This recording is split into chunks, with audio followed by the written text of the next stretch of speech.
আমরা আজকে যে অবস্থায় দাঁড়িয়ে আছি মনে হচ্ছে বাংলাদেশে আমরা সবাই সুখের দিনে দাঁড়িয়ে আছি, দুঃখের দিনের কথা আমরা ভুলে গিয়েছি। আমরা ভুলে গিয়েছি আয়নাঘরের কথা, আমরা ভুলে গিয়েছি আওয়ামী লীগের নির্যাতন নিপীড়ন, দীর্ঘ ফ্যাসিবাদী শাসনের অত্যাচারের কথা। আমরা এখন পরস্পরের বিরুদ্ধে লড়ছি। গণতান্ত্রিক শক্তিগুলোর মধ্যে বিভিন্নভাবে বিভক্তি সৃষ্টি করার প্রয়াস চলছে। বাংলাদেশের গণতান্ত্রিক আন্দোলনের ইতিহাস ভুলিয়ে দেওয়ার একটা চর্চা চলছে। এটি আরেকটি ষড়যন্ত্র। আমরা দেখতে পাই বাংলাদেশের জনগণ নির্বাচনের পক্ষে কথা বললে একটি পক্ষ নির্বাচন ছাড়াই ক্ষমতায় থাকার খায়েশ প্রকাশ করে বিভিন্ন সোশ্যাল মিডিয়ায়। আজকাল কথা বলার স্বাধীনতা এস্টাবলিশ হয়েছে। আমরা বাক ব্যক্তির স্বাধীনতা প্রতিষ্ঠা করেছি। আমরা ফ্রিডম অফ প্রেস এবং রাইট টু স্পিচ আমরা প্রতিষ্ঠা করেছি। সুতরাং সবাই যে যার মতো কথা বলছে, কোন রকমের জবাবদিহিতা নাই। আমরা কি বলতে চাচ্ছি, তাতে দেশের কি ক্ষতি হচ্ছে বা উপকার হচ্ছে, গণতন্ত্রের পক্ষে যাচ্ছে কিনা, সেটা আমরা বাদ বিচার করছি না। আমরা পরস্পরের মধ্যে আপোষের লড়াই শুরু করেছি।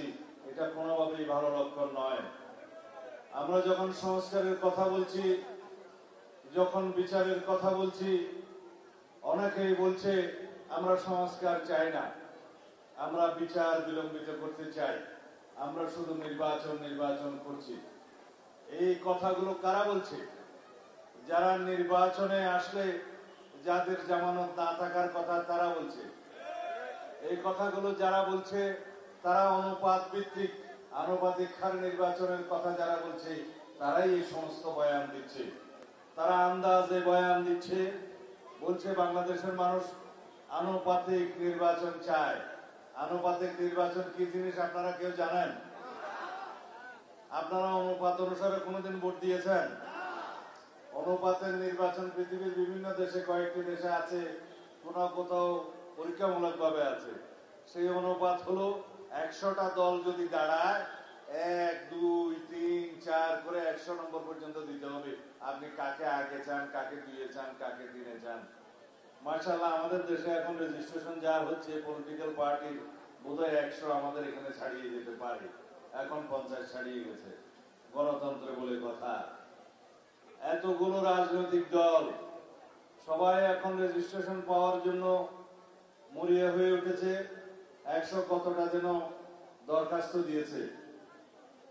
নির্বাচন কমিশন সূত্রে জানা যায়, স্বামী সভাপতি, স্ত্রী সেক্রেটারি, ড্রয়িং রুম হলো পার্টির অফিস, তারাও রেজিস্ট্রেশন চায়। আমাদের আপত্তি নাই যদি নির্বাচন কমিশন তাদের নীতিমালা অনুসারে তাদের রেজিস্ট্রেশন দেয়।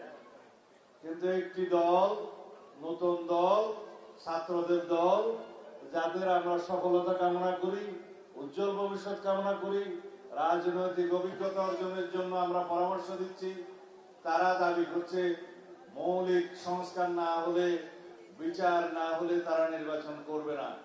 তারা বলছে ওই নির্বাচন কমিশন থাকলে নির্বাচন করবে না। তারা বলছে পরিস্থিতি ঠিক না হলে নির্বাচন করবে না।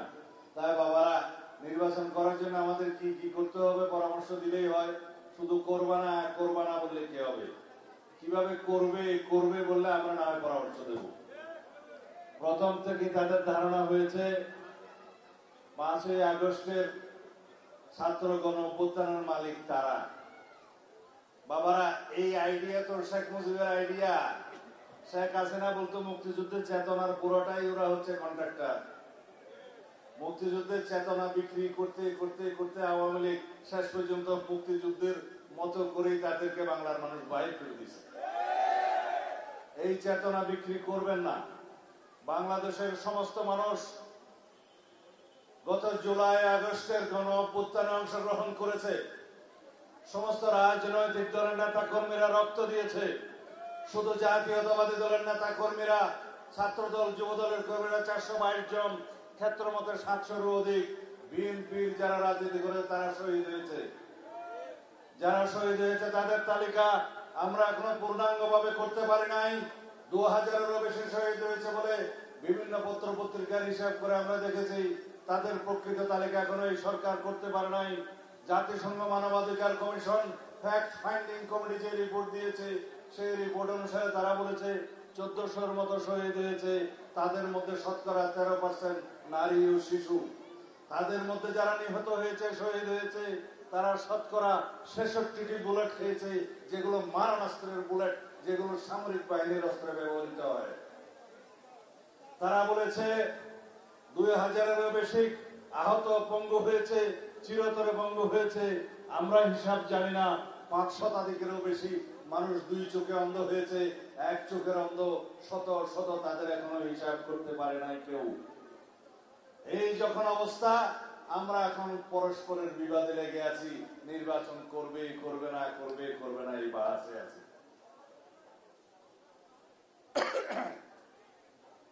আর কয়েকটি দল সরোয়ার্দী উদ্যানে জনসভা করেছে, বলছে সংসদের নিম্ন কক্ষেও অনুপাত চাই, উচ্চ কক্ষেও অনুপাত চাই, অনুপাত ছাড়া নাকি বাংলাদেশে নির্বাচন হবে না। যারা এই কথা বলছে তারা একটা চোরের দল, যারা 16 বছর আওয়ামী লীগের সাথে ছিল, আওয়ামী লীগের সমস্ত নির্বাচনকে বৈধতা দেওয়ার জন্য হাত পাকা দিয়ে বাতাস করেছে। তারা বলছে বাংলাদেশের নির্বাচন নাকি অনুপাত হারে হতে হবে উভয় কক্ষে। জিন্দেগিতে কোন নির্বাচনে তারা কখনো একটি আসনও পায় নাই, একটা মেম্বার চেয়ারম্যানও হইতে পারে নাই। শেষ পর্যন্ত একটা সিটি কর্পোরেশনের নির্বাচনে আওয়ামী লীগের অধীনে নির্বাচনে গেছে, সেই নির্বাচন আমরা বর্জন করেছিলাম, সেখানে একটা দন্তম মোবারক শহীদ হয়ে গিয়েছে। আমরা সবাই আমাদের সকলের দাঁত হেফাজত করুক, আমিন। আমরা বলেছি যারা আপনারা আওয়ামী লীগের সহযোগী ছিলেন, আরো কিছু কিছু দল 14 দলের নামে যারা সারা বছর সারা যুগ আওয়ামী লীগের সহযোগিতায় ছিল, তাদের ফ্যাসিবাদী শাসন ব্যবস্থা দীর্ঘায়িত করার জন্য তারা সব সময় তাদের অন্তর্ভুক্ত ছিল, কখনো 14 দলের নামে, কখনো 13 দলের নামে, কখনো বিভিন্ন রকমের দলের নাম, আমি নাম নেব না। তারা এখন সংস্কার কমিশনে এসে বড় বড় কথা বলছে, সারাদিন আলোচনা করে খানা পিনা খায়, সন্ধ্যাবেলা চলে যায়, কিন্তু কোনো সিদ্ধান্ত হয় না। এইভাবে আমি বলেছিলাম যদি সংস্কারের আলোচনা চলতে থাকে, কবে সংস্কার একত্রিত করে সনদ সই হবে সেটা আমরা এখনো দেখতে পাচ্ছি না।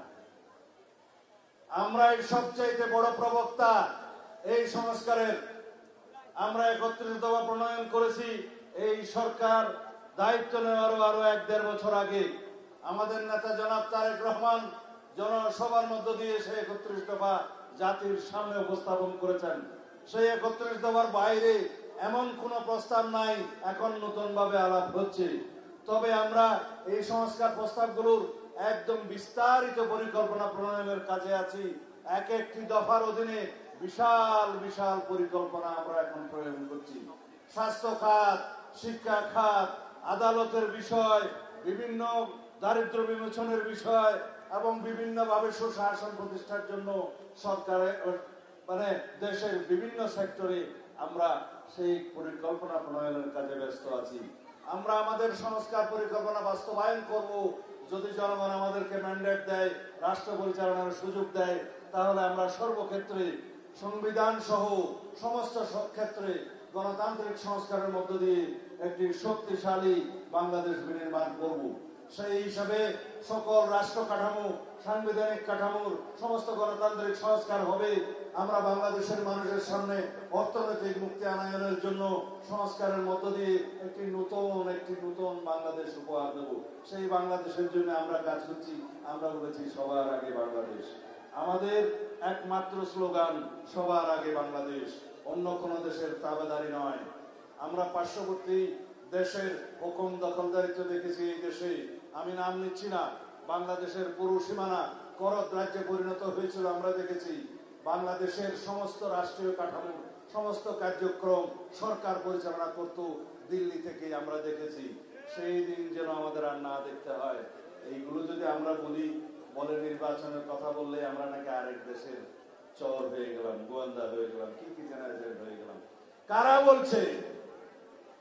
যারা চায় নির্বাচনের মাধ্যমে নাকি গণতন্ত্র প্রতিষ্ঠা হয় না। একজন চুলওয়ালা দাড়িওয়ালা বুদ্ধিজীবী বলছে গণতন্ত্রের মাধ্যমে নাকি বাংলাদেশের লুটপাটের রাজত্ব সৃষ্টি হয়।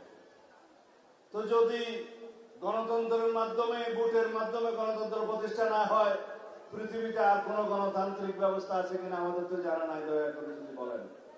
তাদের একটাই মাত্র উদ্দেশ্য, বিনা ভোটে তারা যেন বর্তমান সংস্কারবাদী সরকারের আয়ু দীর্ঘায়িত করে। কিন্তু বাংলাদেশের মানুষ দেখিয়ে দিয়েছে, বাংলাদেশের মানুষ ভোটাধিকারের জন্য জীবন দিয়েছে।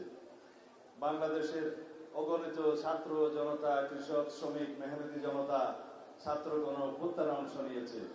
বাংলাদেশের সকল গণতন্ত্রকামী রাজনৈতিক দলের সকল নেতা কর্মীরা এই রাজপথে রক্ত দিয়ে যা প্রতিষ্ঠিত করেছে তা হচ্ছে জনগণের ভোটাধিকার, জনগণের গণতান্ত্রিক অধিকার, জনগণের সাংবিধানিক অধিকার। সেই অধিকার প্রতিষ্ঠার জন্য আবারও যদি আমাদেরকে সংগ্রাম করতে হয় তাহলে আমরা আবার সংগ্রাম করব। যদি কেউ স্বপ্ন দেখে থাকেন বিনা ভোটে বিভিন্ন বাহানায়, সংস্কার বিচারের বাহানা দিয়ে আপনারা অনবরত অনির্দিষ্টকালের জন্য ক্ষমতায় থেকে যাবেন, সেটা দুঃস্বপ্নে পরিণত হবে। বিভিন্ন রকমের কথা শুনে সংস্কার হচ্ছে একটি চলমান প্রক্রিয়া। মধ্যমেয়াদী সংস্কার, দীর্ঘমেয়াদী সংস্কার হবে, কিন্তু আমরা বলেছি এখনই তাৎক্ষণিক স্বল্পমেয়াদী সংস্কার করে নির্বাচনের জন্য যা যা প্রয়োজন সেই সংস্কারগুলো সাধন করে নির্বাচন দিতে হবে অতি শীঘ্রই। শুধুমাত্র এই এক বছরের ভিতরে যদি সংস্কার সাধন হয়ে যায় তাহলে বাংলাদেশে যারা রাষ্ট্র পরিচালনা করছে অথবা যারা এটা কথা বলছে তাদেরকে বলবো, আপনারা জানেন না রাষ্ট্র কিভাবে চলে। পৃথিবীর ইতিহাস বলে প্রতি প্রায় 16 থেকে 20 বছর অন্তর অন্তর সংবিধানে বিভিন্ন রকমের সংশোধনী আসে। এই পর্যন্ত ভারতের সংবিধান 93 কি 95 বার পরিবর্তন হয়েছে। আমেরিকার সংবিধান প্রণয়নের পরে এই পর্যন্ত 27 বারেরও বেশি পরিবর্তন হয়েছে। পৃথিবীর বিভিন্ন দেশে সমাজের প্রয়োজনে, মানুষের প্রয়োজনে সামাজিক বিবর্তনের মধ্য দিয়ে যেতে হয়, সংস্কারের মধ্য দিয়ে যেতে হয়। বাংলাদেশে যত কিছু সাংবিধানিক সংস্কার হয়েছে বিএনপির হাত ধরে এসছে। আমি বলতে পারি আপনাদেরকে, সময় বেশি নেই, যারা চতুর্থ সংশোধনীর কথা বলেন বাকশাল, সেই বাকশালকে বিলুপ্ত করে 1969 সালে 1979 সালে 5ম সংশোধনের মধ্য দিয়ে শহীদ রাষ্ট্রপতি জিয়াউর রহমান প্রথম বৈপ্লবিক সংস্কার করেছে সংবিধানে, সেটা বহুদলীয় গণতন্ত্র প্রবর্তনের মধ্য দিয়ে। তিনি জাতীয় পরিচয় দিয়েছেন বাংলাদেশের জাতীয়তাবাদ উপস্থাপনের মধ্য দিয়ে। দেশনেত্রী বেগম খালেদা জিয়া দ্বাদশ সংশোধনের মধ্য দিয়ে তিনি এখানে পার্লামেন্টারি টাইপ অফ গভর্নমেন্টের সংসদীয় রাজনীতির পরিবর্তন করেছেন, প্রবর্তন করেছেন। ত্রয়োদশ সংশোধনের মধ্য দিয়ে এই দেশে কেয়ারটেকার ব্যবস্থা প্রচলন করেছেন।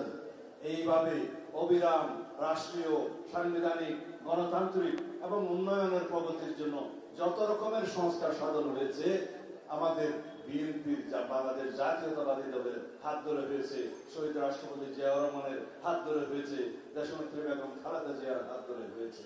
সুতরাং বন্ধুগণ, আহ্বান করব, আগামী দিনে যে গণতান্ত্রিক বাংলাদেশ আমরা পেতে যাচ্ছি, বিনির্মাণ করার আমাদের শপথ আছে, শহীদের রক্তের শপথ আছে, গণ অভ্যুত্থানের আকাঙ্ক্ষা আছে, সারা বাংলাদেশের মানুষের প্রত্যাশা আছে।